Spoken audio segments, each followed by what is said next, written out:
Bonjour à vous, nous nous retrouvons à nouveau pour une nouvelle vidéo sur TopSolid. Et aujourd'hui, je vous propose de parler de la création ou de l'ajout de bibliothèques sur TopSolid. Donc nous voilà sur une config parfaitement neutre, même en mode démonstration. Donc vous allez tout de suite dans Outils, Options, et ensuite vous cherchez Composants, vous dépliez et vous allez sur Bibliothèque utilisateur. À partir de là, vous faites Ajouter, vous renseignez le nom de la bibliothèque, par exemple test. Soit vous collez le chemin directement ici, si vous ne le connaissez pas, vous allez la chercher. Moi par exemple, je vais créer ça sur le bureau tout simplement, créer un nouveau dossier, hop,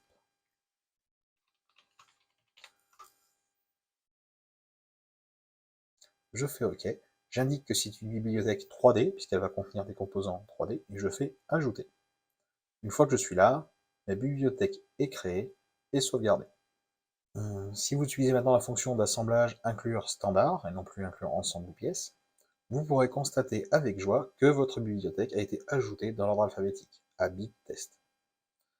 Notez qu'il y a également la fonction filtrer les bibliothèques ici, qui par défaut n'affiche rien puisqu'aucune bibliothèque n'a été renseignée. Retournez alors dans Outils Options, et vous constaterez que juste en dessous de Bibliothèque utilisateur, vous avez Filtrage des bibliothèques. Cliquez dessus, et chaque bibliothèque que vous allez cocher apparaîtra avec le filtre. Par exemple, si vous ne souhaitez conserver que la bibliothèque ou que les bibliothèques que vous avez ajoutées, puis mettons les bibliothèques TopSolid, je clique que celle-ci, je fais OK, et désormais, lorsque je ferai inclure standard, je ferai filtrer, je n'aurai que les bibliothèques qui ont été cochées. À partir de là, il vous appartiendra d'enregistrer vos composants dans la bibliothèque grâce à la fonction sauver modèle. Pour rappel, elle se trouve dans Assemblage, Définir composant, Éditer sauver modèle, et là vous faites sauver modèle standard. Cela vous permettra d'enregistrer le document courant dans une de vos bibliothèques. Juste avant, même si ce n'est pas en rapport avec la vidéo, je vais faire un petit point bonus sur l'utilisation du clic droit sur TopSolid qui peut être plus qu'intéressante.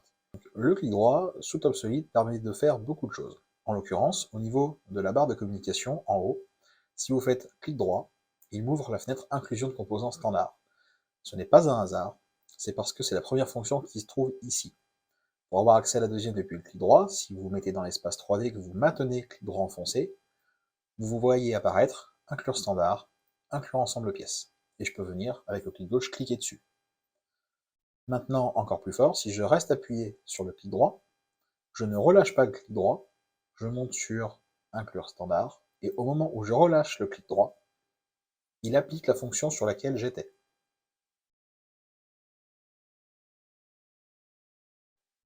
Démonstration, si on part, mettons, sur une pièce qui fasse 600, 300, et puis 19, cette fois, quand je clique gauche sur la face, vous voyez que j'ai accès à un certain nombre de fonctions qui me sont proposées par défaut. Même logique, je maintiens un clic droit. Tant que je ne lâche pas le clic droit, rien ne se passe. Si je viens cliquer sur transparence, et que je lâche simplement le clic droit, ça lance la fonction de transparence.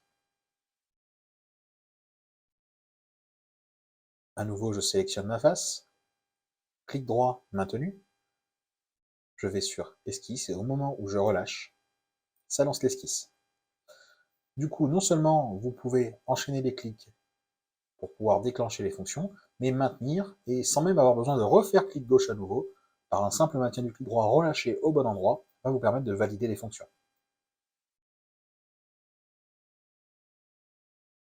Par exemple, clic gauche sur cette face, ici, caractéristiques, ça va me lancer des définitions de pièces. Je pourrais les faire OK là-haut, mais même pas besoin. Si je fais clic droit, la fonction qui va être lancée, c'est le OK, mais si je la maintenais, je pourrais, vous voyez, régler les autres options. Par exemple, vous constaterez en haut à gauche qu'avec débit et sur oui, si je relâche au-dessus du premier oui qui est ici dans l'ordre, il passe un non.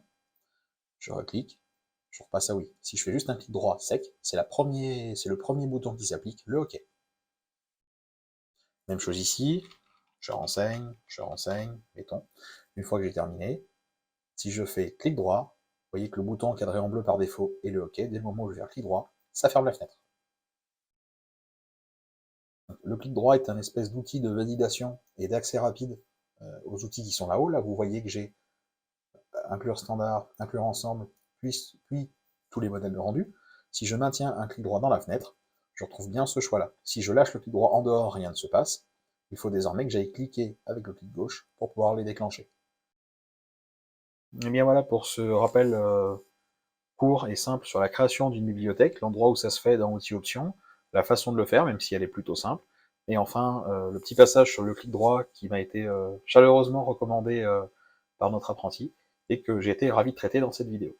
Écoutez, en attendant, j'espère que cela vous sera utile et vous permettra de travailler plus efficacement et d'enfin enregistrer vos composants de la bonne façon et au bon endroit, le plus facilement possible. Amusez-vous bien, bonne journée!